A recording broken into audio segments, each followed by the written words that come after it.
রব অসন্তুষ্ট হন। বিষয়টা একটু পরিষ্কার বুঝতে হবে। আমরা নফল ইবাদত করা, নামাজ পড়া, রোজা রাখা, হজ করা, যাকাত দেওয়া, এগুলোকে খুব বড় কিছু মনে করি। আজকে আমি যদি কোথাও আমার সামর্থ্য অনুযায়ী ৫,০০০ টাকা দান করেছি, আমি মনে করেছি যে এটা আমার একটা নাজাতের ওসিলা হচ্ছে। কিন্তু ঘরে যে আমার বাবা আছেন, ওনাকে যে আমি এক জগ পানি দিলাম উজু করার জন্য, এটাতে আমার নাজাতের ওসিলা, সেটা আমি মনে করি না। আজকে আমার এলাকাতে একজন পীর এসেছে, পীর সাহেবের কাছে যে মুসাফা করছি, পীর সাহেবের সাথে একটু আলিঙ্গন করছি, আমি মনে করছি এটা আমার নাজাতের ওসিলা হবে। কিন্তু আমার বৃদ্ধ বাবা ঘরে, তিনি ঘুমাতে পারছেন না, পা ব্যথা করছেন, একটুখানি পা চেপে দিলে আব্বা আরামে ঘুমাবেন, ওই পা চাপাটাকে আমি নিজের জন্য নাজাতের ওসিলা মনে করছি না।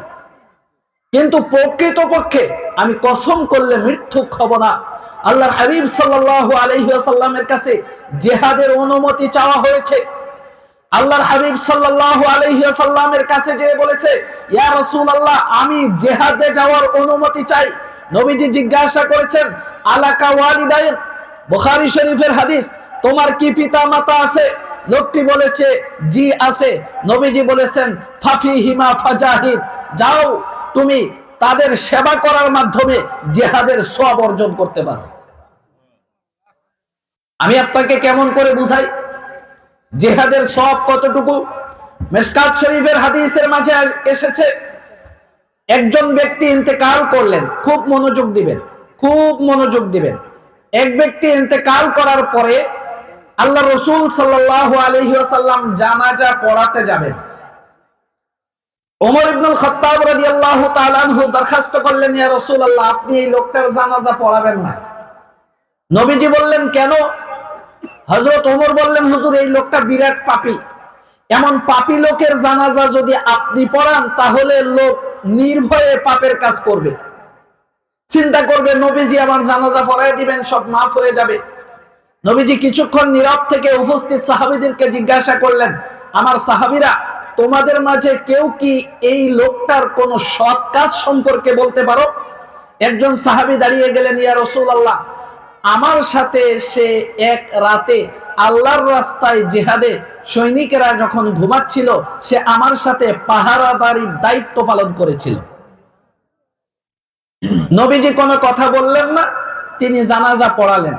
জানাজা শেষ করার পরে লাশের খাটিয়া যখন নিয়ে যাচ্ছে, ওমর ইবনুল খাত্তাব রাদিয়াল্লাহু তাআলা আনহুকে উদ্দেশ্য করে নবীজি বললেন, ও ওমর শোনো, আর ও আমার সাহাবীরা শোনো, তোমরা তো এই লোকটার শুধু পাপ দেখেছো, নেকির কথা চিন্তা করো নাই। আমি নবী সাক্ষ্য দিচ্ছি, এক রাত সে যে আল্লাহর রাস্তায় জিহাদে পাহারা দিয়েছে, এই জন্য আল্লাহ তাকে সমস্ত পাপ মাফ করে জান্নাতের ব্যবস্থা করে দিয়েছে।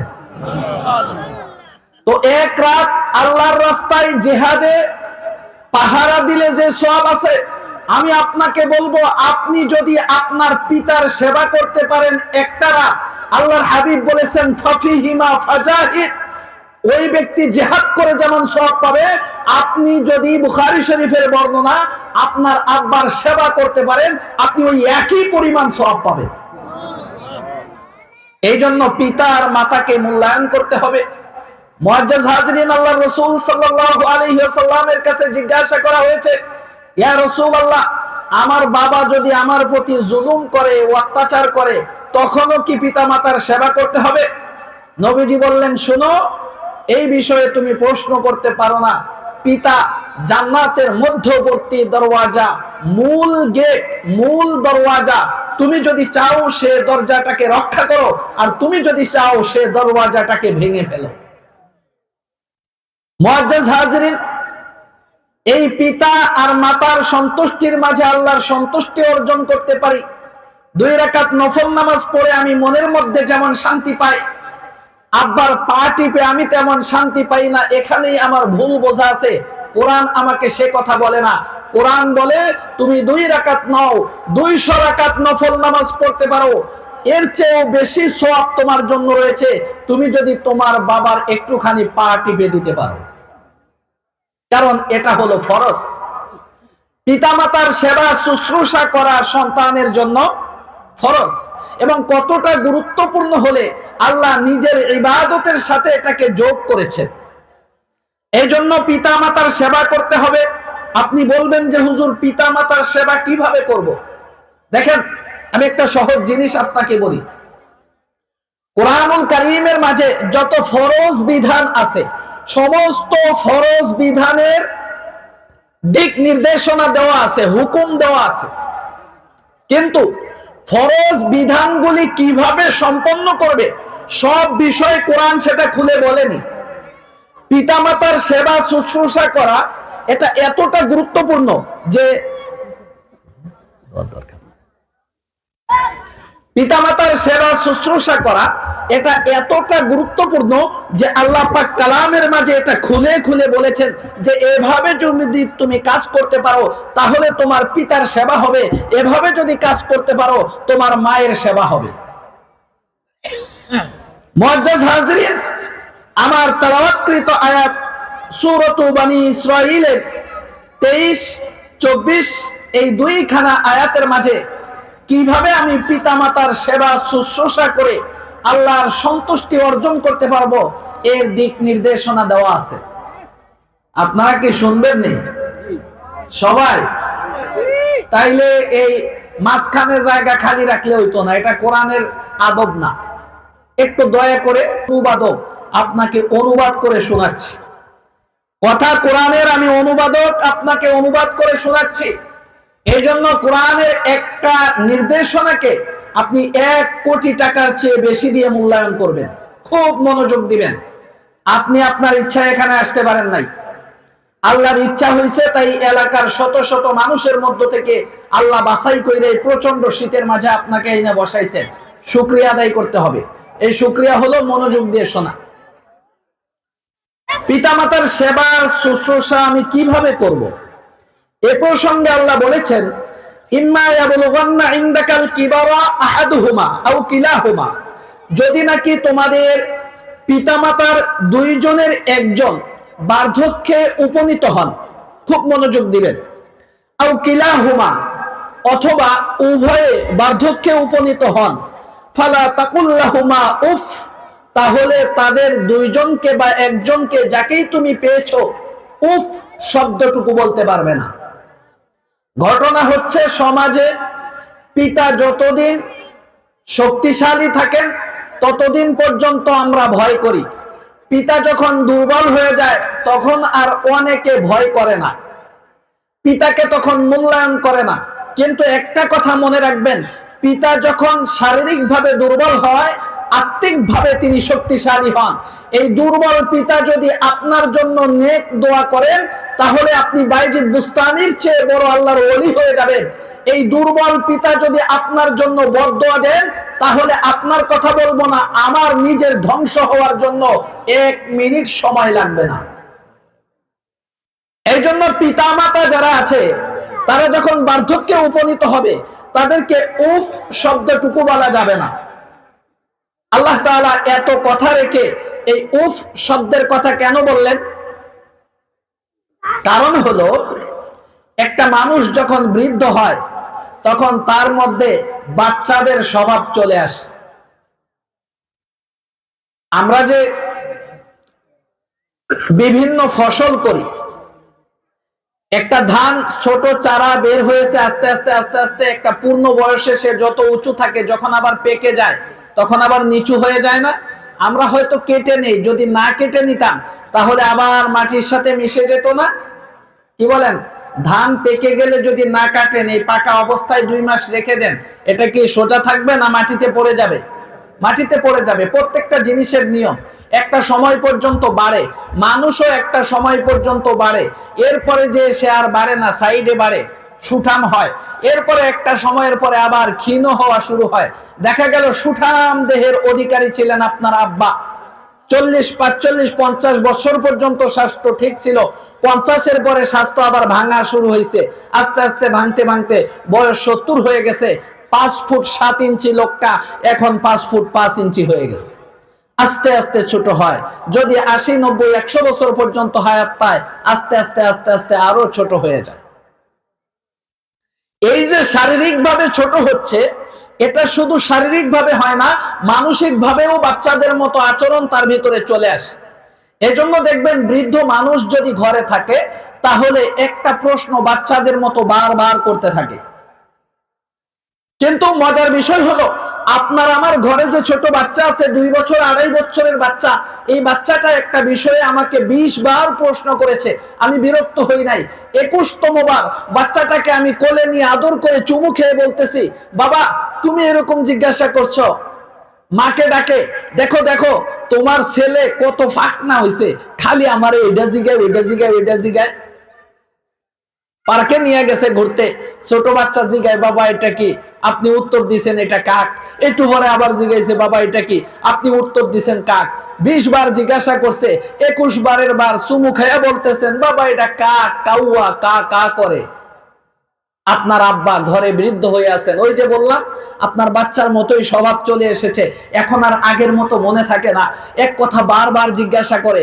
একবার জিজ্ঞাসা করেছে, কিরে তোর বড় ভাই আসছে? আপনি বলছেন আইছে। আবার একটু পরে জিজ্ঞাসা করতেছে, কিরে তোর ভাইটা আইছে নাকি? আপনি এবার যুবক ভাই খেপে গেলেন, হ্যাঁ বুড়া হয়ে গেছেন, এক পাও কবরে চলে গেছে, এখনো সংসার নিয়ে চিন্তা। আল্লাহ বিল্লাহ করেন, মসজিদে গিয়ে বসে থাকবেন, পরকালের চিন্তা করবেন। আপনি এখনো সংসার নিয়ে চিন্তা করতেছেন, আপনার সংসার নিয়ে চিন্তা করতে কয় কে? আপনি এই যে উফ বললেন, বিরক্তি প্রকাশ করলেন, তো আপনার আমলগুলো বরবাদ হয়ে গেল। আল্লাহ আপনার প্রতি নারাজ হয়ে গেলেন, কারণ আল্লাহ পাক কালামের মধ্যে বুঝে শুনেই নির্দেশনা দিয়েছিলেন, ফালা তাকুল্লাহুমা উফ, খবরদার তাদেরকে উফ শব্দটুকু তুমি বলো না। খুব মনোযোগ দিবেন, আকাশের উপরের ওয়াজ আর মাটির নিচের ওয়াজ কোনো লাভ নাই। যেটা সমাজের লাগবে সেই কথাগুলি মনে রাখবেন। পিতা আর মাতা যদি বার্ধক্যে উপনীত হয়, বিরক্ত হওয়া চলবে না, বিরক্ত হওয়া যাবে না।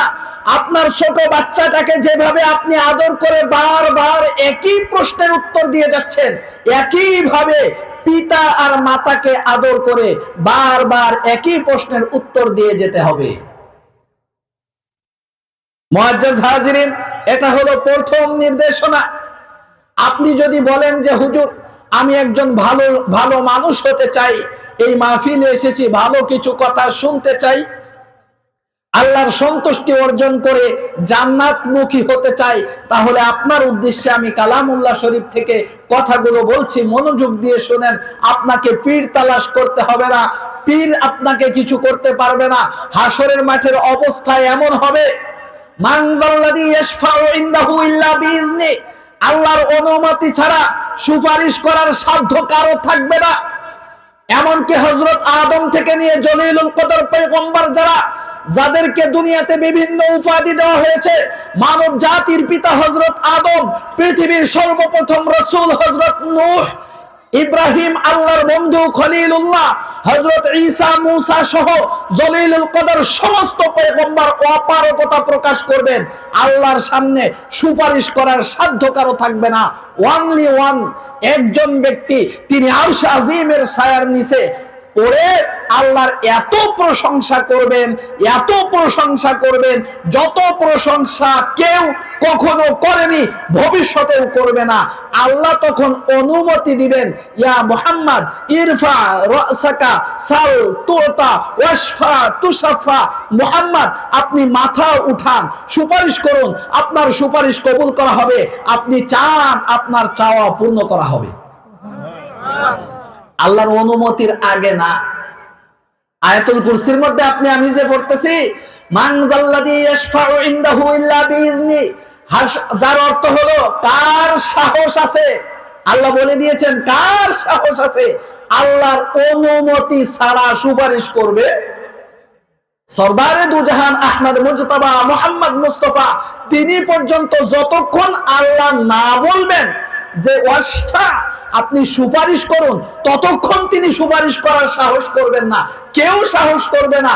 হাত্তাকে মুহাম্মদুর রাসূলুল্লাহ তিনি পর্যন্ত সাহস করবেন না। আর আপনি পীরের রুমাল ধইরা মনে করছেন পীর সাহেব আপনারে বাঁচায় নেবে, এত সহজ না। যদি আপনার পীরের দরকার হয়, যান বাড়িতে যান, আপনার আব্বা হইল আপনার বড় পীর। আপনার আম্মা হইল আপনার বড় পীর, আপনি আব্বার সেবা করেন, আম্মার সেবা করেন। আমরা পীরের বিরুদ্ধে বলি না। হক্কানি পীর বুজুর্গ যারা আছে, হক্কানি পীর বুজুর্গ যারা আছে তাদের কাছে যাবেন। তবে হক্কানি পীরের 4টা গুণ আছে, সেটা কথা প্রসঙ্গে এলো, আলোচ্য বিষয় না, তারপরেও বলে দেই। আপনি হক্কানি পীরের এই গুণগুলি মনে রাখবেন। খালি পীর নাম দিলেই পীর হয় না, পীর নাম দিলেই পীর হয় না। 4টা গুণ যার মধ্যে থাকবে। আমি এক কথাই বলছি, আমার সামনে অনেক আলোচনা আছে এই বিষয়ে, প্রয়োজনে আরেকদিন কথা হতে পারে হক্কানি পীর সম্পর্কে, আজকে না, শুধু বলে দিচ্ছি। হক্কানি পীরের 4টা গুণ সম্পর্কে সূরাত বাকারা 129তম আয়াতের মাঝে আল্লাহ বলেছেন, ইয়াতলু আলাইহিম আয়াতিকা, যারা এই কোরআনুল কারীম তেলাওয়াত করবে বিশুদ্ধভাবে, এই কোরআন শরীফ বিশুদ্ধভাবে তেলাওয়াত করতে জানবে, হক্কানি পীরের 1 নম্বর গুণ। ওয়াইয়াল্লিমুহুমুল কিতাব, অন্যকে এই কোরআন শরীফ শিক্ষা দেওয়ার মতো যোগ্যতা তার থাকতে হবে। ওয়াল হিকমাতা, হিকমত দ্বারা উদ্দেশ্য হলো হাদিস শরীফ, যেগুলির মধ্যে বিধি নিষেধ, আদেশ নিষেধ দেওয়া আছে, প্রায় 3500 হাদিস। এই হাদিসগুলি সম্পর্কে সম্যক জ্ঞান তার থাকবে। কোন কাজ হালাল, কোন কাজ হারাম, এই জ্ঞান থাকবে। এটার নাম হইল পীর। পীর সাহেব আইছে, আয়া মুরিদের যে স্ত্রী আছে তার সাথে দেখা করতেছে, মুরিদের স্ত্রী পীর সাহেবরে বাইরা বাইরা খাওয়াইতেছে। এই পীর মনে করবেন যে পীর না, এইটা পীরের লগে আরো একটা ডক্টরেট আছে, এই ডক্টরেটের নাম হইল ভণ্ড, তার নাম হইল ভণ্ড পীর। কথা বুঝছেন নি? কি পীর? ভণ্ড পীর। ওয়ায়ুযাক্কিহিম, এবং পীর সাহেব এমন হবে মানুষের আত্মশুদ্ধি করবে। আগে লোকটা নামাজ পড়তো না, এখন পীরের কাছে মুরিদ হইছে, নামাজ পড়ে। তাইলে মনে করবেন যে এই পীরের মাধ্যমে মুরিদের উপকার হইব। এই 4টা গুণ থাকতে হবে। কোরআনুল কারীমের বিশুদ্ধ তেলাওয়াত, কোরআন অন্যকে শিক্ষা দেওয়া, আল্লাহর রাসূলের হাদিস সম্পর্কে সম্যক জ্ঞান থাকা, মানুষ তার কাছে গেলে মানুষের আত্মশুদ্ধি হওয়া। অহন তো পীর বাইরে আইছে, আগে বিড়ি খাইতো, অহন পীরের বাড়িতে ঘুরে আইছে, অহন গাঞ্জা খায়। র‍্যাঙ্ক বাড়ছে না কমছে? পীর সাহেব কি খালি পীর না টাইটেল আছে? টাইটেলের নাম কে? ভণ্ড। যেই মুরিদে আগে বিড়ি খাইতো পীরের কাছে, মুরিদ হওয়ার পরে অহন গাঞ্জা খায়, এই পীর সাহেব হইল ভণ্ড পীর। শুধু পীর বললে ওনার হক আদায় হবে না। তবে হক্কানি পীরদেরকে আপনারা মন্দ মনে করবে না। এক শ্রেণীর মানুষ আছে যারা পীরের সমালোচনা করতে যায় হক্কানি পীরেরও সমালোচনা করে, এটা ঠিক না। পীর কি জিনিস এটাও একটা বুঝার মতো বিষয়। খুব ভালো করে আজকে বুঝে নেন, মনে রাখবেন। পীর বলতে আসলে আলাদা কিছু না। পীর এটা ফার্সি শব্দ, ফার্সি, এর অর্থ হইল বুড়া। বুড়া, পীর অর্থ কি? বুড়া। এটা হলো ফার্সি একটা শব্দ, ফার্সি শব্দ, এর অর্থ হইল বুড়া। এর আরবি হলো শায়েখ, আরবি হলো শায়েখ। আমার কথা কি বুঝতে পেরেছেন? আরবিতে শায়েখ বলে, ফার্সিতে পীর বলে, বাংলায় যেটাকে বুড়া বলে বা মুরব্বি বলে, এই একই জিনিস। এখন যার মধ্যে 4টা গুণ থাকবো সে পীর। সে পীর কোন অর্থে পীর? অর্থাৎ সে অভিজ্ঞ, ধর্মের বিষয়ে অভিজ্ঞ শায়েখ, তাই তাকে পীর বলা হবে। আর যদি কারো বিষয়ে সে কোরআন শরীফ বিশুদ্ধ তেলাওয়াত করতে পারে না, কোরআন শরীফ অন্যকে শিখাবে এই যোগ্যতা তার নাই, আল্লাহ রসুলের হাদিস সম্পর্কে তার জ্ঞান নাই, তার কাছে গেলে মানুষের সংশোধন হয় না। আগেও নামাজ পড়তো না, পীরের কাছে গেছে, এখনো নামাজ পড়ে না, তাইলে মনে করবেন যে তিনি শায়েখ না, তিনি পীর না। পীর বলতে আলাদা কিছু না যে এটা বানায় মোয়ার মতো বানায় পকেটে ভরে রেখে দিয়ে, এরকম কিছু না। যে কোনো মানুষ যদি এই 4টা গুণ তার ভিতরে চলে আসে, কোরআন বিশুদ্ধ তেলাওয়াত করতে জানে, কোরআন অন্যকে শিক্ষা দিতে জানে, আল্লাহ রসুলের হাদিসের জ্ঞান তার আছে, তার কাছে গেলে মানুষের সংশোধন হয়, তিনিই পীর, তিনিই শায়েখ। বুঝতে পারছেন বাবা কথাটা? আর যার ভিতরে এই গুণগুলি নাই, কোরআন শরীফ খুললা দিলে পড়তে পারবে না, একটা আয়াতের অনুবাদ জিজ্ঞাসা করলে বলতে পারবে না, আল্লাহ রসুলের হাদিসের জ্ঞান তার কাছে নাই, তার কাছে গেলে মানুষের সংশোধন হচ্ছে না, সে যদি বলে আমি পীর, তাহলে তিনি পীর না, তিনি হলেন ভণ্ড পীর। যাই হোক, যে কথা বলছিলাম, আপনার পীর আপনার বাড়িতে আছে, আপনার বাবা আপনার মা, তাকে আপনি সেবা করেন, আল্লাহর সন্তুষ্টি পাবেন, এমন ভাবে আর কোথাও বলা নাই। মুআজ্জাজ হাজরিন, এক নম্বর কাজ, পিতামাতার প্রতি এক নম্বর কাজ হলো তাদেরকে উফ শব্দটুকু বলা যাবে না। দুই নম্বর কাজ সম্পর্কে আল্লাহ বলেছেন ওয়ালা তানহারহুমা, আল্লাহ খুব ভালো করে জানেন মানুষ যখন বুড়া হবে তিনি তার মধ্যে কি কি জিনিস দিবেন। বুড়া হয়ে গেলে জেদ ধরে, এক কথা বারবার জিজ্ঞাসা করে। আমার নিজের দাদা সম্পর্কে বলি। আমরা ঢাকা থেকে আমাদের সাতক্ষীরাতে যাচ্ছি, তো সাতক্ষীরা যে সদর, এই সদর থেকে আমাদের বাড়ি আরো 55-60 কিলোমিটার দূরে। তো নাইট কোর্স গাড়ি, এই গাড়ি সাতক্ষীরা নিয়ে নামিয়েছে। নামানোর পরে আমার দাদা বলতেছে যে এত টাইম লেট করতেছে, এতক্ষণে তো হেঁটে গেলেও বাড়িতে যাওয়া যেত। তো আমার চাচা ছিলেন, বাবারে খুব সম্মান করতেন, সঙ্গে সঙ্গে তিনি একটা মাইক্রো ভাড়া করলেন। মাইক্রো ভাড়া কইরা আমরা রওনা কইরা বাড়িতে যাই পড়ছি, তখনও ফজরে আজান দেয় নাই। এইবার আমার দাদা বলতেছেন এত তাড়াতাড়ি আসছি, হ্যাঁ এখন সবাই হি হি করবো, হো হো করবো, আমরা আর ঘুমাইতে পারব না। এখন আপনি কি কইবেন? মুরব্বী মানুষ বাচ্চার মতো হয়ে গেছে। একটু আগে কইছে যে এত রাত্রে নামাই দিছে, আমরা করবো কি? এখন যখন তাড়াতাড়ি বাড়িতে গেছে তখন কইতেছে কি যে এখন আয়া পড়ছে, এখন তো সবাই হি হি হো হো করবো, আমরা তো ঘুমাইতে পারব না। তো এটা আমার দাদার ক্ষেত্রে যেমন হয়েছে, আপনার দাদার ক্ষেত্রে হবে, আপনার বাবার ক্ষেত্রে হবে। যেমনটা আপনার সন্তানের ক্ষেত্রে হয়, সন্তানের ক্ষেত্রে হলে আমরা মেনে নেই, এটাকে সুন্দর করে আবার স্ত্রীকে ডেকে বলি, দেখো তোমার ছেলে কত ফাকনা হয়েছে, এক কথা বারবার জিজ্ঞাসা করে, জেদ ধরছে, আরে খাওয়ানি খুব কঠিন, জানেন না তো হুজুর, বাচ্চাটা নিয়ে খুব পেরেশানিতে আছি, খাইতেই চায় না, মনে হয় যে আরে খাওয়াইয়া কবুতরের বাচ্চার মতো খাওয়াইতে খাওয়াইতে এর শরীরের সে ফ্যাট মোটা হইলে তাইলে মা শান্তি পাইবো আর বাপে শান্তি পাইবো, বাচ্চাকে রে খায় না, এর লেগা পর্যন্ত ডাক্তারের কাছে যাইতাছে, আর ঘরে যে মা আছে বাবা আছে এইটার খোঁজ নাই। ওই মাকে বাবাকে ওই একই ভাবে সেবা করতে হবে যেভাবে আমার সন্তানকে পালছি। ওয়ালা তানহারহুমা, আল্লাহ বলেছেন খবরদার তাদেরকে ধমক দিও না, ধমক দিলে তোমার সমস্ত আমল বাতিল হয়ে যাবে। ওয়াকুল্লাহুমা কওলা কারীমা, আল্লাহ বলেন পিতামাতার প্রতি যে সদাচরণ করা, 3 নম্বর কাজ হইল তাদের সাথে কওলে কারীম তথা ভদ্রভাবে কথা বলতে হবে। ভদ্রভাবে কথা বলা কাকে বলে জানেননি? যেই কথার মধ্যে 2টা গুণ থাকবে ওই কথাটাকে বলা হয় ভদ্রভাবে কথা বলা। খুব মনোযোগ দিবেন। পিতামাতার সাথে আল্লাহ বলেছেন ভদ্রভাবে কথা বলবে। ভদ্রভাবে কথা বলা কাকে বলে? আমার যুবক ভাই যখন বন্ধুর সাথে কথা বলে কথাটা কত নরম, যখন স্ত্রীর সাথে কথা বলে কথাটা কত নরম। বাবু ছাড়া তো কথাই বলে না। কি যুগ আইছে, ফুলাফানে এখন বউরেও বাবু ডাকে। আমরা ছোট্ট সময় জানতাম বাবু হইলো ছোট যেগুলি দুধ টুধ খায়, আর এখন বউ হয়ে গেছে বাবু, জামাই হয়ে গেছে বাবু।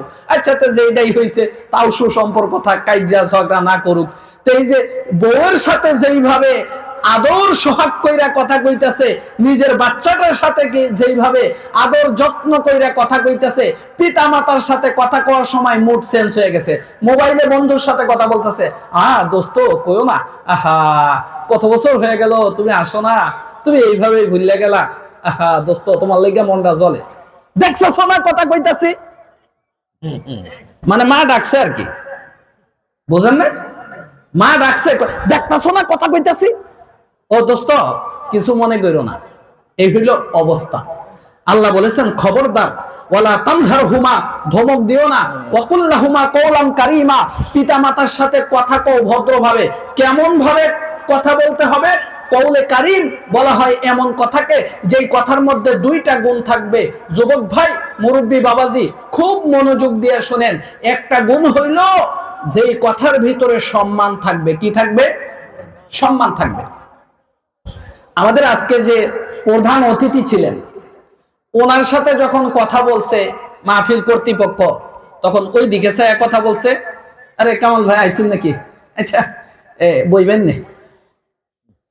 কামাল ভাই আইসুন নাকি? আচ্ছা বইবেন নে। এরকম করছে। না হেই হ্যাঁ থাকতেই মাইক থামায়া কামাল ভাইয়ের আগমন, শুভেচ্ছার স্বাগতম। উনি তো একজন থানা পর্যায়ের নেতা। যদি আমাদের এই আরো বড় নেতা যারা আছেন, মনে করেন না আপনার ডক্টর ইউনূস সাহেব আসতেন, তাইলে অবস্থা কি হইতো? হ্যাঁ, ডক্টর ইউনূস সাহেবের সাথে যদি আপনাকে কথা বলার অনুমতি দেওয়া হয়, আপনি কিভাবে কথা বলবেন? আসলে বুঝতে পারবেন না যে কি দিয়ে শুরু করব। শিক্ষিত মানুষ, কি গুড নাইট বলবো নাকি আসসালামু আলাইকুম বলবো? কি বললে উনি খুশি হবে কি জানি, কোনটা বললে আবার কোনটা ভাইবা বসে থাকে। আপনি ইতস্তত হয়ে যাবেন যে কি বলতে কি বলবো। আপনি ওনাকে সম্মান করছেন, অনেক বেশি সম্মান করছেন। আপনি যখন বাবার সাথে কথা বলবেন, তখন বাবার সাথে এরকম সম্মান নিয়ে কথা বলবেন। বাবার সাথে কথা বলার সময় আপনার মুখের জড়তা তৈরি হবে যে আমি সরাসরি এমন কারোর সাথে কথা বলছি যিনি নারাজ হলে আল্লাহ নারাজ হয়ে যাবে। এমন সম্মান, রাষ্ট্রপতির মতো সম্মান নিয়ে বাবার সাথে কথা বলতে হবে। কথা বুঝতে পেরেছেন? এই কওলে কারিম, ভদ্রভাবে কথা বলার একটা গুণ হলো যে সম্মান নিয়ে কথা বলতে হবে। রাষ্ট্রপতির চেয়ে বেশি সম্মান দিয়ে কথা বলতে হবে। 2 নম্বর গুণ হলো আদর, ভালোবাসা দিয়ে কথা বলতে হবে। ওই যে আপনার ছোট বাচ্চাটা আছে, ওর সাথে আপনি যখন কথা বলেন তখন কিভাবে কথা বলেন? ওর সাথে যেরকম আদর দিয়ে কথা বলেন, ছোট বাচ্চাটা 2 বছরের ফুটফুটে একটা শিশু আপনার ঘরে আছে, আপনার ছেলে, আপনার মেয়ে, আপনার ভাগিনা, ওকে আদর করে যেমন কথা বলেন, আব্বা আম্মা বৃদ্ধ হয়ে গেলে এরকম আদর আর রাষ্ট্রপতির সম্মান, এই দুইটারে একসাথে মিলায়া কথা বলবেন।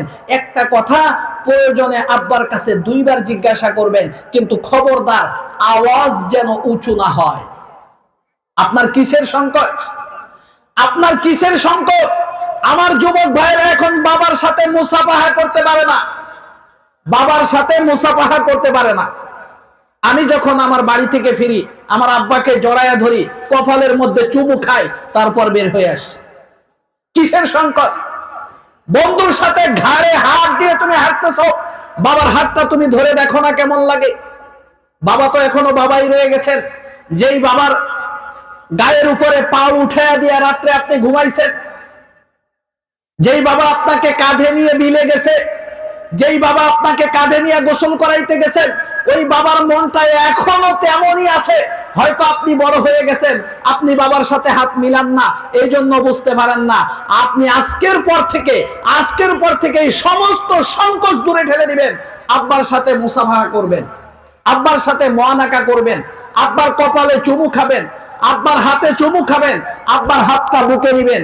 ইনি হলেন আপনার সুপারিশকারী, ইনি হলো আপনার মুক্তির ওসিলা। বলছিলাম আব্বার সাথে যখন কথা বলতে হবে তখন 2টা গুণ থাকবে, একটা হলো সম্মান আর একটা হলো ভালোবাসা। খুব নরম করে মোহাব্বতের সহিত বাবার সাথে কথা বলতে হবে। এই নির্দেশনা পাক কালামের। আল্লাহ বলেছেন অকুল্লাহুমা কওলান কারীমা। 1 নম্বরে তাদেরকে উফটুকু বলা যাবে না, 2 নম্বরে তাদেরকে ধমক দেওয়া যাবে না, 3 নম্বরে তাদের সাথে কথা বলতে হবে ভদ্রভাবে, অর্থাৎ সম্মান আর ভালোবাসা দিয়ে। 4 নম্বরে আল্লাহ বলেন, খুব মনোযোগ দিবেন, অখফিদ লাহুমা জানাহা যুল্লি মিনার রাহমা। তুমি তোমার ডানাকে, মর্যাদার ডানাকে, তোমার যে নাম সুনাম আছে এটাকে পিতামাতার সামনে নত করে দাও। জানাউন মানে ডানা, আর যুল্লুন মানে হলো অপমান, একটা অর্থ আসে। অখফিদ লাহুমা জানাহা যুল, বশ্যতা একটা অর্থ আসে। তোমার যে বশ্যতার ডানা আছে এটাকে পিতামাতার সামনে তুমি ছোট করে দাও। অর্থাৎ আপনার সামাজিক একটা পরিচয় আছে না? আয় যুবক ভাইয়েরা কথা বলেন, সমাজে আপনার একটা ফ্রেন্ড সার্কেল আছে, আপনি তাদের নেতা। আপনি যদি বলেন বন্ধুগণ চলো, বলে কি করব? কয় চলো একটা মাহফিল দেই। কত খরচ হবে? কয় 2 লাখ। কয় চলো দেই। আপনার এতটুক সামাজিক অবস্থান তৈরি হয়েছে, আপনার কথায় 20 জন 50 জন যুবক রেডি হয়ে যাইতেছে। তারা 2 লাখ 5 লাখ টাকা খরচ করতে পারতেছে, আপনার একটা সামাজিক অবস্থান তৈরি হয়েছে, কিন্তু বাবার সামনে যখন যাবেন আপনার কোনো সামাজিক অবস্থান নেই। আপনি যদি মেম্বার হন, আপনি যদি চেয়ারম্যান হন, আপনি যদি এমপি হন, আপনি যদি মন্ত্রী হন, আপনি যদি রাষ্ট্রপতি হন, আপনি সমাজের যে অবস্থানেই থাকুন, আপনার সামাজিক অবস্থান যত বড় হোক, বাবার সামনে যখন যাবেন তখন আপনার কোনো পরিচয় নয়, একটা পরিচয়, তিনি হলেন মালিক আর আপনি হলেন গোলাম। এ কথা আল্লাহ বলেছেন, অখফিদ লাহুমা জানাহাজ যুল্লি মিনার রাহমা, নিজের পদ মর্যাদা সব কিছুকে পিতামাতার সামনে ছোট করে দাও। আর্মি অফিসার তুমি বাবার সামনে আর্মি অফিসার নও, ইমাম সাহেব আপনি আপনার বাবার সামনে ইমাম সাহেব নন, খতিব সাহেব আপনি আপনার বাবার সামনে খতিব সাহেব নন, আপনার বাবার সামনে আপনি হলেন গোলাম আর বাবা হলেন মালিক। এরকম বাবার সামনে নিজেকে ছোট করে দিতে হবে। মুফতি সাহেব ফতোয়া বাবার সামনে দিবেন না, বাবার সামনে নিজেকে ছোট করে রাখবেন। যত বড় সামাজিক পরিচয় যায় থাকুক, বাবার সামনে সেটাকে ক্ষুদ্র করে দিতে হবে, ছোট করে দিতে হবে, একেবারে ছোট করে দিতে হবে। এ কথা আল্লাহ বলেছেন, আখফিদ লাহুমা জানাহাজ যুল্লি মিনার রাহমা। এটা হলো 4 নম্বর করণীয় সদ আচরণের। আপনি পিতার সাথে সদ আচরণ করবেন, মনে করছেন যে এমনিতেই একটু ভালো ব্যবহার করলাম হয়ে গেল, না হয়নি, এই কাজগুলি মনে রাখতে হবে। এরপরে 5 নম্বরে আল্লাহ বলেছেন, অকুর রাব্বির হামহুমা কামা রাব্বায়ানি সগীরা।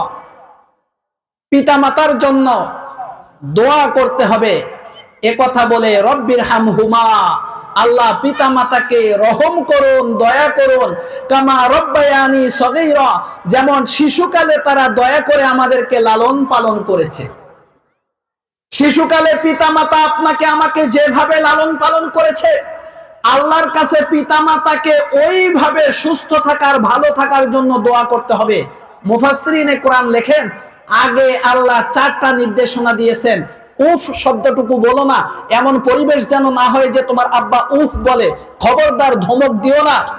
এরপরে আল্লাহ বলেছেন, তাদের সাথে ভদ্রভাবে কথা বলো, নিজেকে পিতামাতার সামনে ছোট করে দাও। এরপরে দোয়ার কথা বললেন। কেন বললেন? মুফাসসিরিনে কোরআন বলেন, খুব চিকন একটা কথা, মনোযোগ দিবেন। মুফাসসিরিনে কোরআন বলেন, পিতামাতার হক এত বেশি যে মানুষ একা একই চেষ্টা করে সেটা সম্পন্ন করতে পারবে না, এই জন্য আল্লাহর সাহায্য লাগবে। তাই 5 নম্বরে আল্লাহ শিক্ষা দিয়েছেন যে আমরা যেন আল্লাহর কাছে পিতামাতার প্রতি সদ আচরণের ব্যাপারে সাহায্য চাই। কথাটা কি বুঝতে পেরেছেন? যেই জিনিসগুলি বেশি গুরুত্বপূর্ণ সেই জিনিসগুলি আল্লাহ তার কাছে সাহায্য চাইতে শিখিয়েছেন। কুরআনুল কারীমের মাঝে এসেছে, ফাইদা ক্রাতাল কুরআনা ফাস্তাইজ বিল্লাহি মিনাশ শাইতানির রাজিম। যখন তোমরা কোরআন তেলাওয়াত করবে তখন আল্লাহর কাছে বিতাড়িত শয়তান থেকে আশ্রয় চেয়ে নিবে। কেন বলেছেন আল্লাহ এই কথা? কারণ মানুষের একার পক্ষে শয়তানের মোকাবেলা করা সম্ভব নয়। মানুষের একার পক্ষে শয়তানের মোকাবেলা করা সম্ভব নয়, কারণ শয়তান আমার রগ শিরা উপশিরায় ঢুকতে পারে, আমি ওরে দেখতেও পাই না। এজন্য আল্লাহ শিখিয়েছেন, তুমি একা পারবা না, আমার কাছে সাহায্য চাও, আমি সাহায্য করব। এটা গুরুত্বপূর্ণ বিষয়। আমি পারবো না, তাই পিতামাতার হক এত বেশি যে আপনি আর আমি চেষ্টা করে সম্পন্ন করতে পারবো না, সেই হক আদায় করতে পারবো না। তাই আল্লাহ বলেছেন যে আমার কাছে চেষ্টা তুমি নিজে করো আর আমার কাছে দোয়া করো, রব্বির হামহুমা কামা রাব্বায়ানি সগীরা। এই দোয়া পিতামাতা জীবিত থাকলেও চলবে, মরে গেলেও এই একই দোয়া চলবে।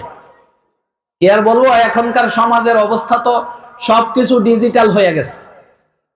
বিবাহ বার্ষিকী হয়, এটাই তো ম্যারেজ ডে, হ্যাঁ, বিবাহ বার্ষিকী।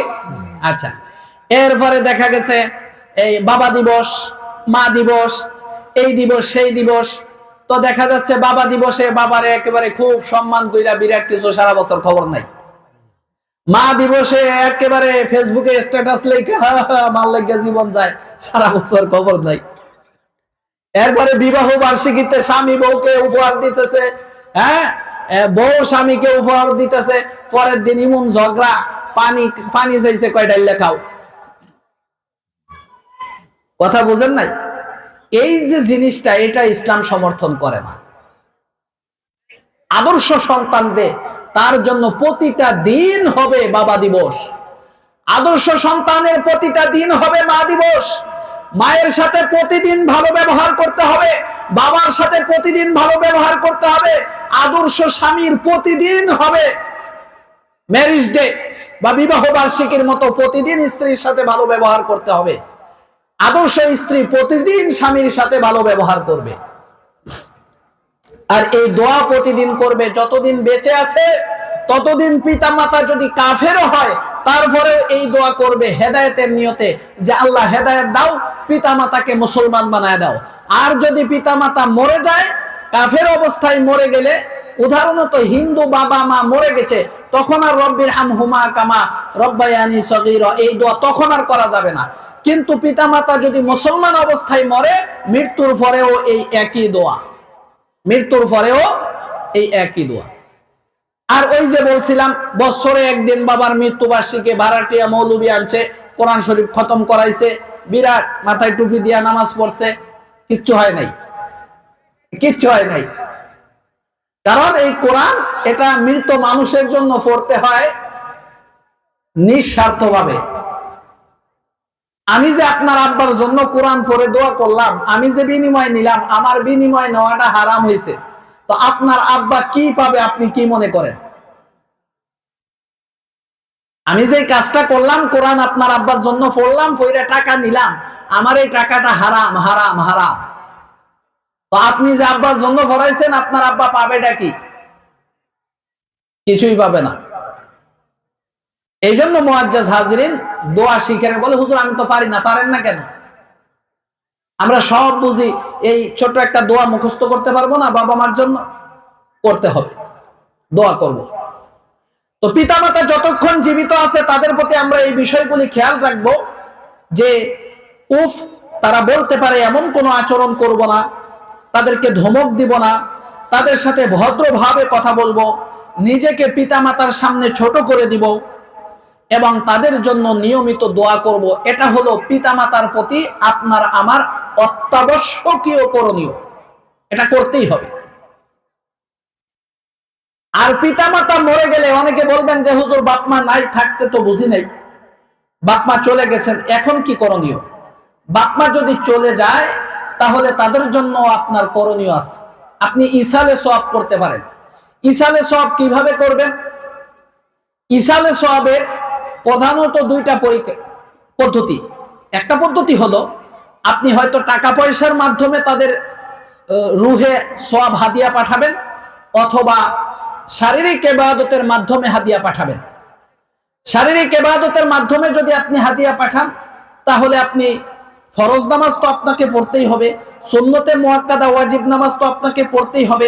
এগুলি আদায় করার পরে আপনি 2 রাকাত 4 রাকাত নফল নামাজ পড়বেন, খুব মনোযোগ দিবেন।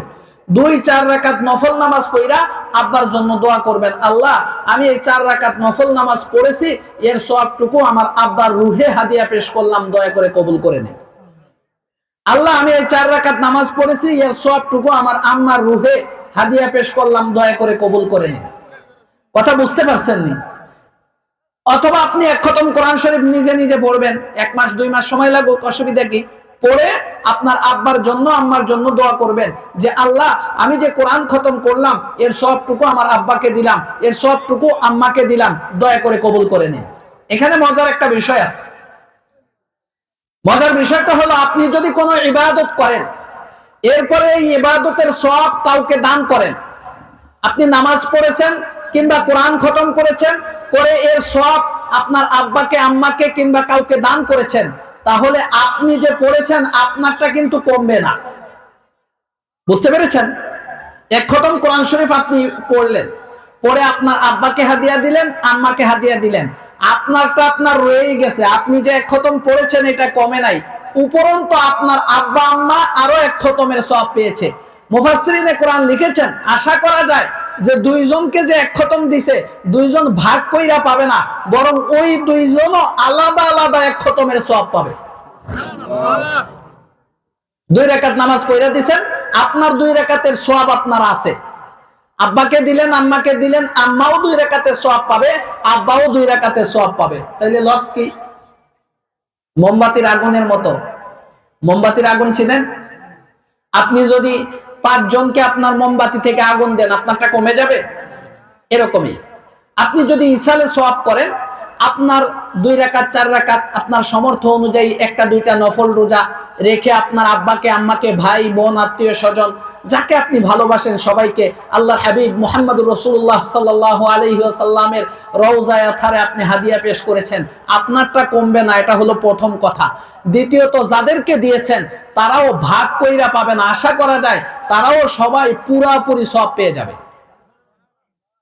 এখনকার যুগে বোঝা সহজ হয়েছে। অ্যান্ড্রয়েড ফোনের মধ্যে আপনি যদি 50 জনকে একটা ভিডিও শেয়ার করেন, 50 জন কি ভাগ ভাগ কইরা পাইব? সবাই পরিপূর্ণ ভিডিও পাইতো না? এরকমই আপনি 50 জনকে হাদিয়া দিবেন 2 রাকাত নামাজ পড়ে, এই 50 জনে মিল্লা 2 রাকাতের সওয়াব পাবে না। আশা করা যায় আল্লাহ সবাইকে 2 রাকাত করে নামাজের সওয়াব দিবেন। তাহলে এভাবে আমরা পিতামাতার জন্য সওয়াব পৌঁছাইতে পারি ইবাদত বন্দেগী করার মাধ্যমে। এটা হলো একটা পদ্ধতি।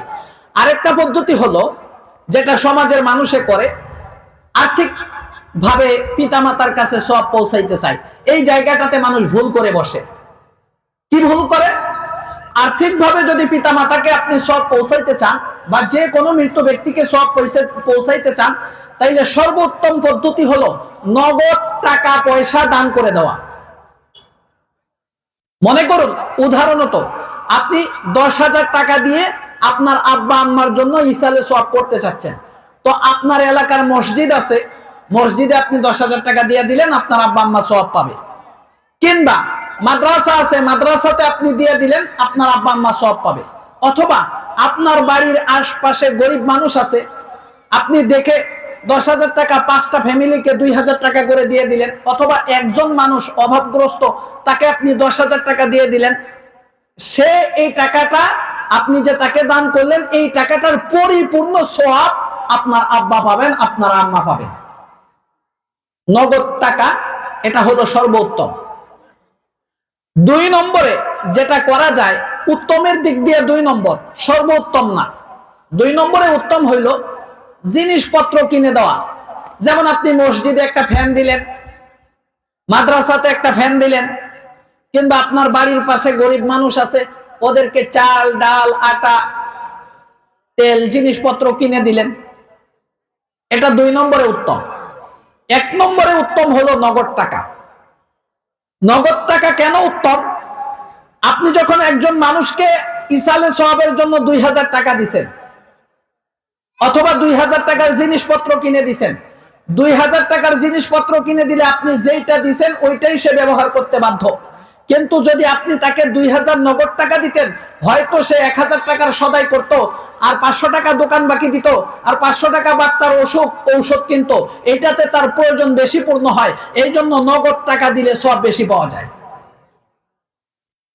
তাহলে 1 নম্বর হইল নগদ দান করা, 2 নম্বরে হইল কাঁচা জিনিসপত্র কিনে দান করা, 3 নম্বরে জায়েজ আছে, সেটা হইল আপনি কষ্ট কইরা রান্না কইরা খাওয়াইলেন, যেটা আমরা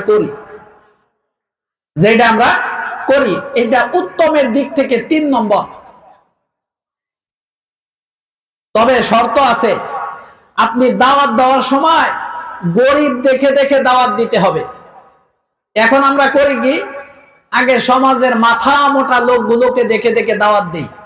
এমন বেড়ারে দাওয়াত দেই যে বেড়া গরুর গোশত খাইতে খাইতে খাইতে খাইতে ওহন ডাক্তারে কইছে আর গরুর গোশত খাইন না, যে এই বেড়ারে আবার দাওয়াত দিয়া গরুর গোশত অতগুলি পরিমাণ তার প্লেটের মধ্যে উঠাইয়া দিতেছি, অর্ধেক খাচ্ছে অর্ধেক নষ্ট করছে। আপনি দেখে দেখে দেখে দেখে গরিব দেখে দাওয়াত দিবেন। মৃত ব্যক্তির খানা হক হলো গরিবের, দেখে দাওয়াত দিবেন। ইমাম সাহেব হুজুরকে আপনি আপনার আব্বার মৃত্যুবার্ষিকীর খানা বা মৃত্যু যে ওসিলা ইসালে সওয়াবের খানা ইমাম সাহেবকে দাওয়াত দিবেন না, আলেমকে দাওয়াত দিবেন না। হ্যাঁ, হাসে নাকি? না না, এটা বাস্তব, মস্কারি করতেছি না, এটা বাস্তবেই বলতেছি। এরকম করবেন না বাবা, এরকম করবেন না। ইমাম সাহেবরা আপনি আপনার অন্য টাকা খাওয়াবেন, অন্য টাকা যেটা ইসালে সওয়াবের জন্য, এটা খাওয়াবেন না। আলেমদের দোয়া কবুল হচ্ছে না, আলেমরে তো আপনি আলেম থাকতে দিচ্ছেন না। আপনার বাড়িতে মরার দাওয়া, আপনি হুজুরকে বলছেন, হুজুর বলছে আমি যাব না, আপনি বললেন হুজুর তোমারে আমি দেখে দিয়া, তুমি আমার বাড়িতে আইলা না, হুজুর বাধ্য হইয়া যাইতেছে। আবার যাওয়ার পরে আপনি যে ইসালে সওয়াবের যে কথাটা বলছিলাম, আপনি যে খাওয়াবেন, যাদেরকে খাওয়াবেন এদের কারো কাছ থেকে দোয়া নিতে পারবেন না, অর্থাৎ পারিশ্রমিক মুক্ত ভাবে তাদেরকে খাওয়াইতে হবে। তো আপনি হুজুর যাওয়ার পরেই তো কইছেন হুজুর একটু দোয়া হইয়া না আব্বার লাগিয়া, তো হুজুর বাধ্য হইয়া দোয়া করতেছে, আর দোয়া কইরা যখন মরার খাওয়ান খাইতেছে তখন খানাটা হারাম হইতেছে।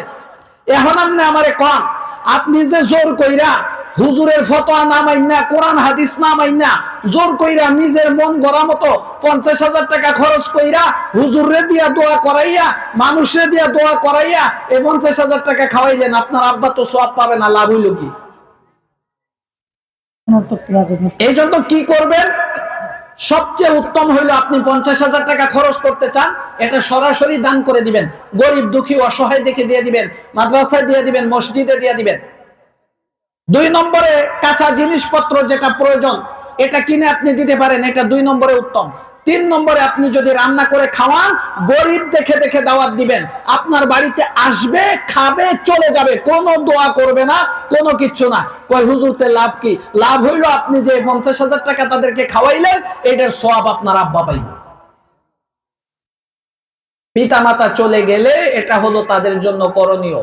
যদি তাদের হজ অনাদায়ী থাকে, কথাটা মনোযোগ দিবেন, পিতা ধনী ছিলেন কিন্তু হজ করে যেতে পারেননি, ধনী ছিলেন হজ করে যেতে পারেননি, হজ অনাদায়ী আছে, বদলি হজের ব্যবস্থা করবেন, বদলি হজের ব্যবস্থা করবেন, আপনি নিজে যাইবেন। এখানে একটু ফাঁক আছে, হজের ব্যবসা যারা করে এরা দিয়ে হজ করায়েন না, যে কারণ এমনও হজ ব্যবসায়ী আছে এক হজে যাইয়া 3 জনের হজ করে, গেছে হজ একটায়, করছে কয়জনের? 3 জনের। 3 জনের টেনতে টেহা লইছে, 3 জনের কাছ থেকে টাকা নিছে, 3 জনের কাছ থেকে টাকা নিছে, আপনার আব্বার হজ করব। আরেকজনের কাছ থেকে টাকা নিছে, আপনার আব্বার হজ করব। আরেকজনের কাছ থেকে টাকা নিছে যে আপনার আম্মার হজ করব। যদি জিজ্ঞান যে আপনি কার হজে যাইতেছেন, জীবনও কইতো না, কারণ কইলে তো ধরা পড়বো, আবার কান্না কার আত্মীয় হয়, কইব যাইতেছে আর কি, আল্লাহর এক বান্দা নিতেছে আর কি, কিন্তু সুস্পষ্ট কইরা কইব না, কারণ টাকা তো নিছে 3 জনের কাছ থেকে, হজ করবে তো একজনের।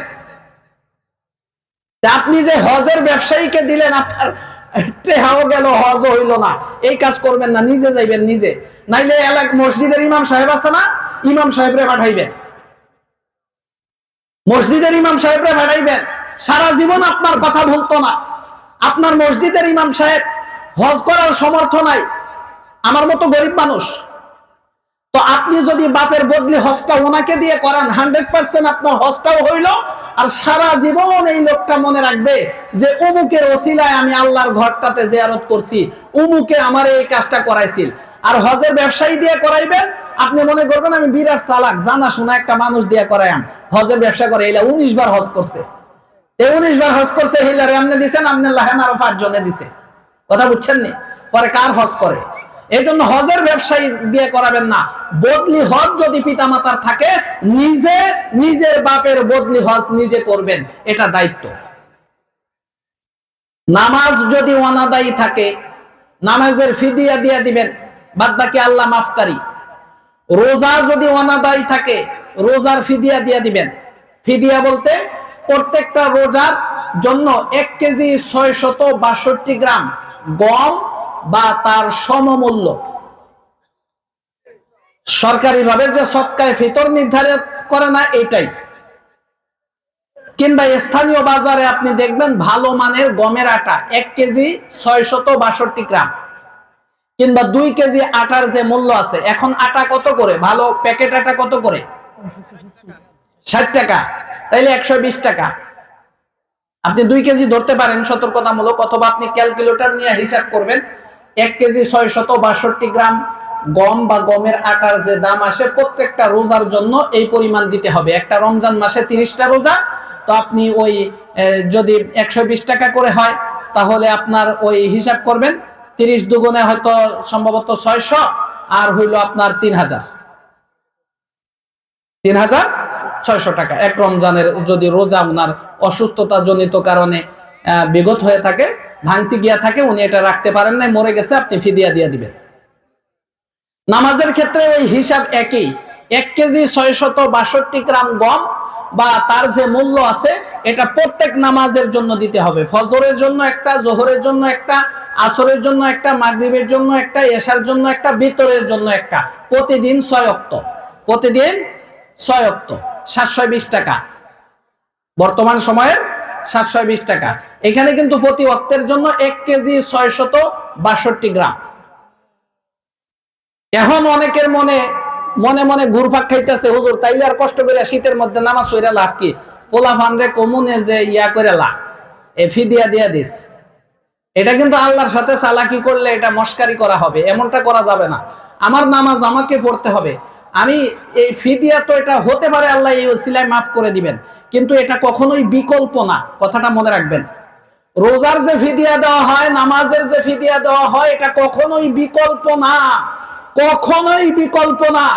1 ওয়াক্ত নামাজ যদি আপনি ছেড়ে দেন, 1 ওয়াক্ত নামাজ স্বেচ্ছায় বিনা ওজরে ছেড়ে দিয়া সারা জীবন যদি আপনি নফল নামাজ পড়েন, তারপরেও যে বিনা কারণে 1 ওয়াক্ত নামাজ ছাড়ছিলেন, আর সমান হইতো না। হয়তো বিকল্প হবে, কিন্তু তার সমান হবে না।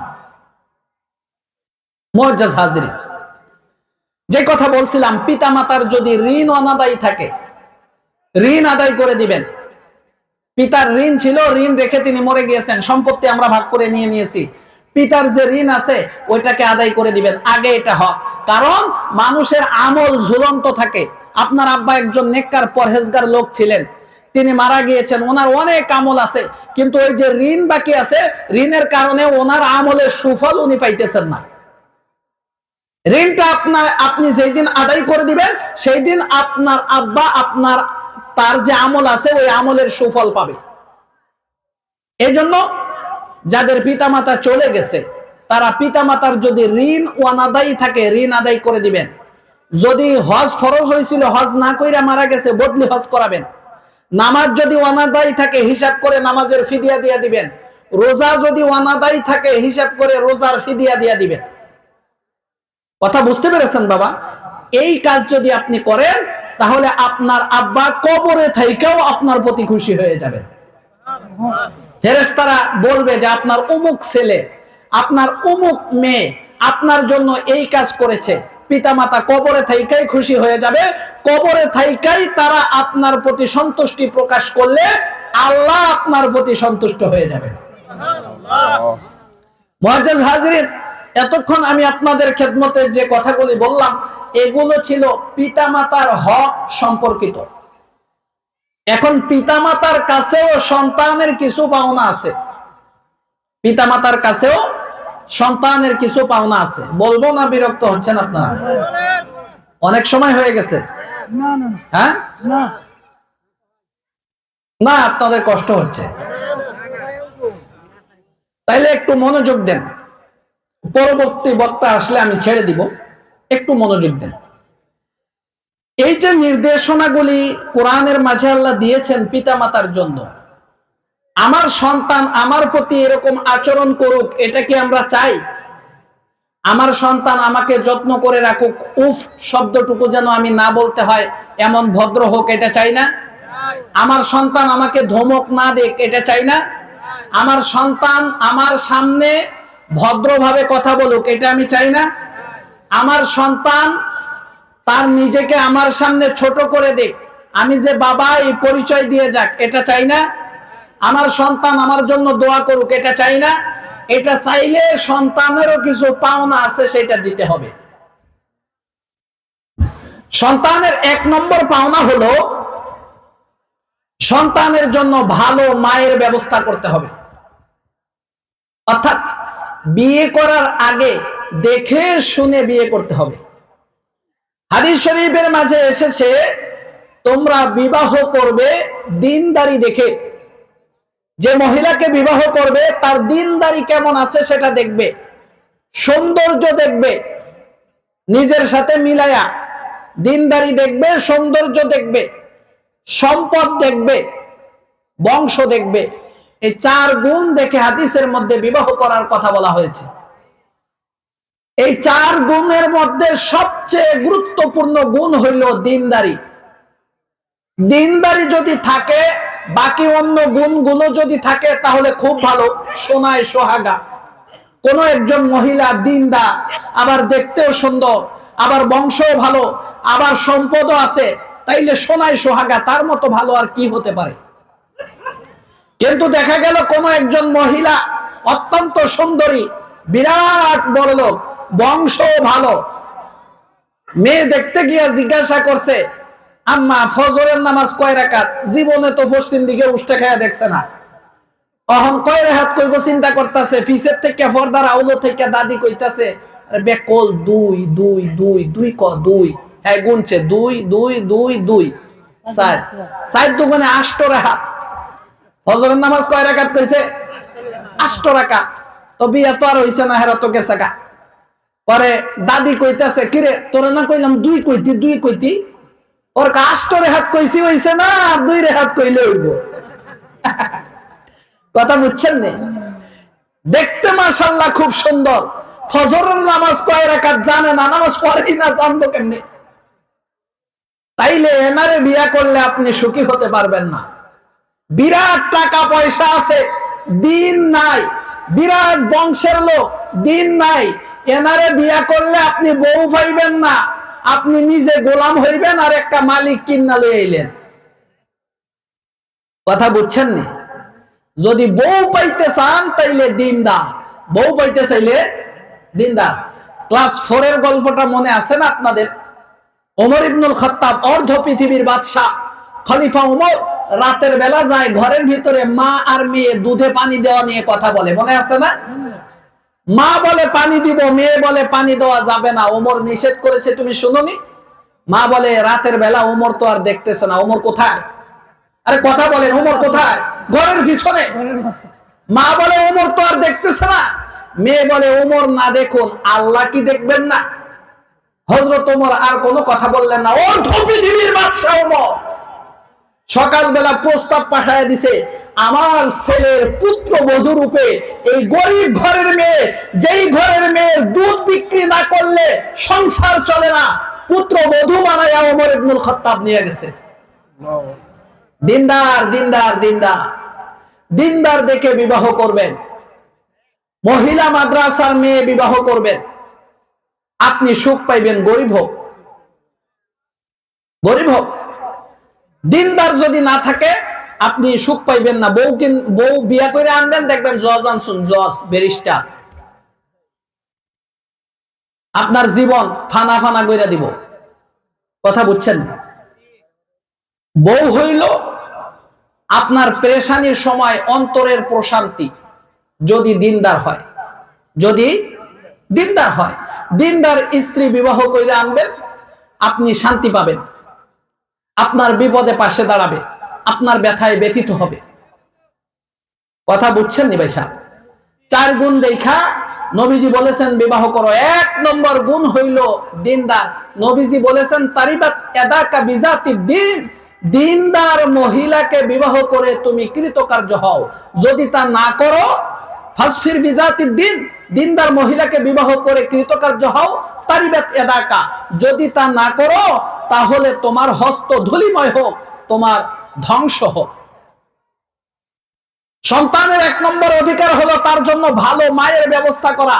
ভালো মা, এই 4 গুণ দেখে বিবাহ করবেন।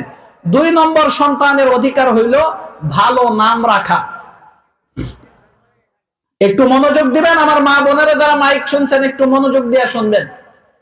আজকাল সন্তানের যে নাম রাখে, বাংলা, অঙ্ক, ইংরেজি 4-5 ভাষা মিলায়া এত বড় নাম, পরে ডাকার সময় বল্টু কইয়া ডাকে, সোল্টু কইয়া ডাকে, ফসা কইয়া ডাকে, বাসি কইয়া ডাকে।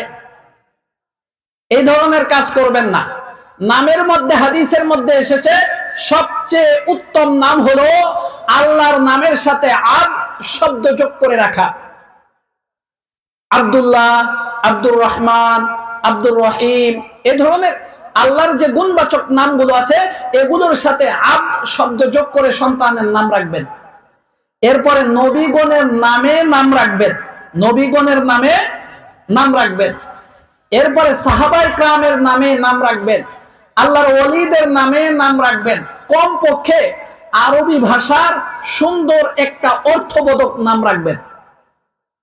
মা বোনদের মধ্যে বর্তমানে একটা প্রবণতা চলতেছে, ওনারা কোরআন শরীফ পড়ে, ওই বাংলা কোরআন শরীফ পড়ে, আরবি অনেকে পড়তে পারে না, বাংলা পড়ে, পড়তে পড়তে একটা শব্দ ভাল লাগছে তো ওই নামটা রেখে দিছে।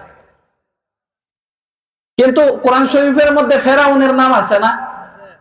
কোরআন শরীফের সব কি নাম? এটার মধ্যে ইসিম আছে, ফেল আছে, হরফ আছে, না বুঝে একটা ফেল রেখে দিছে নাম। এই কথাটা আপনাদেরকে বোঝানো কঠিন, তারপরেও বুঝবেন।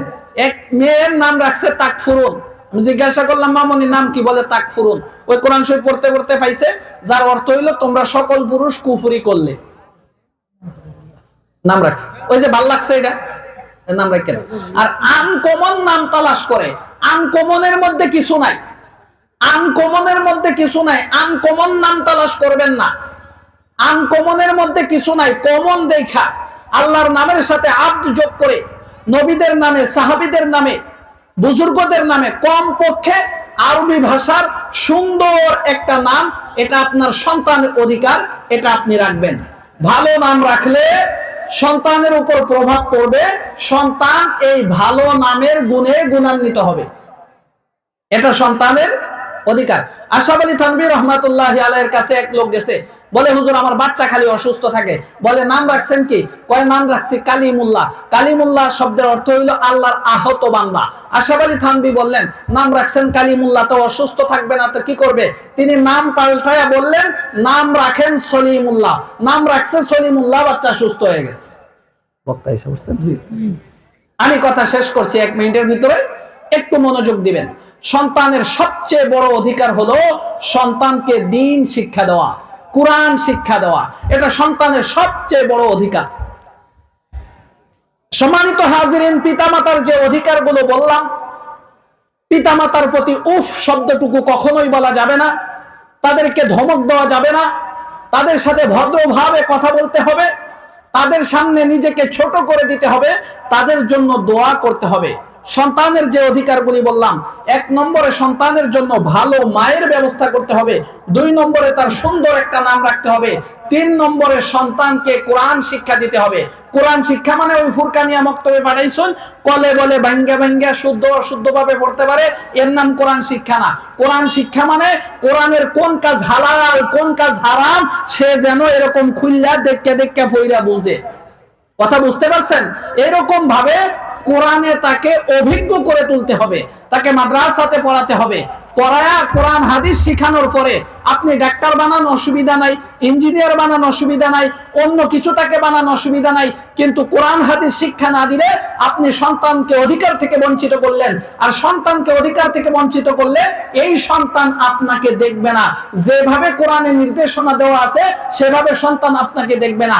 এই জন্য দেখবেন গরিব মানুষ আছে সমাজে, ঘর বান্ধার পর্যন্ত ছেলেকে জায়গা দিতে পারে নাই, কিন্তু ছেলে বাপেকে ফিরের চেয়ে বেশি মানে। আর বৃদ্ধাশ্রম গুলোতে গিয়া দেখবেন যত কোটিপতি আছে, প্রতিষ্ঠিত বাবা মার সন্তানরা আছে, এই বাবা মারা শেষ বয়সে বৃদ্ধাশ্রমে যেতে হয়, কারণ তারা কোরআন শিক্ষা দেয় নাই। আমি কথা শেষ করছি, যেটুকু কথা বললাম বাবা মায়ের অধিকার এবং সন্তানের অধিকার, আল্লাহ রাব্বুল ইজ্জত আমাদের সকলকে এই কথাগুলি মেনে চলার তৌফিক দান করুন। ওয়া আখিরু দাওয়ানা আনিল হামদুলিল্লাহি রাব্বিল আলামিন।